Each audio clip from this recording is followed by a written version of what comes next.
I'm going to make sure that it's affordable. We have $1.5 trillion in outstanding student loan debt right now. That's more than all of the credit card debt in this country combined. And on average now, the graduating college senior has about $40,000 on her back that she will be forced to pay off at some point over the course of her life, because that's the one kind of debt that you cannot shake until you paid it off or until you are in the grave.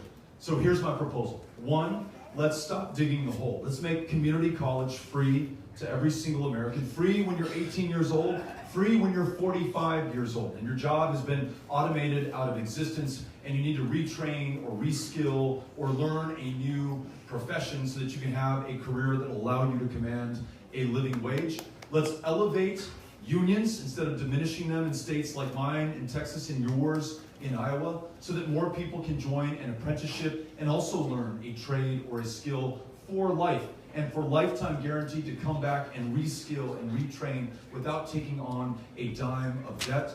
Public serving, publicly financed four-year institutions. Let's make sure that they're debt-free, not just for tuition, but for room and board and books. And then let's vastly increase our investment in historically black colleges and universities. They very often have a much smaller endowment, and so tuition is much higher at them. I think that's a public value, and there should be a public investment made in them. Lastly, if you're one of those who is carrying some of that student loan debt burden right now, I want to provide some relief.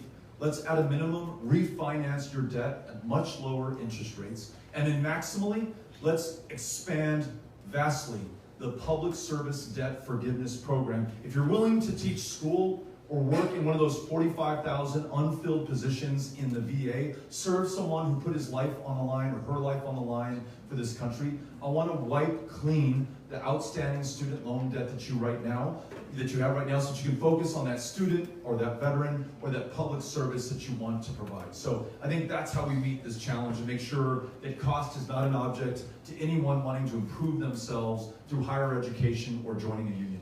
Thank you for the question. Appreciate it.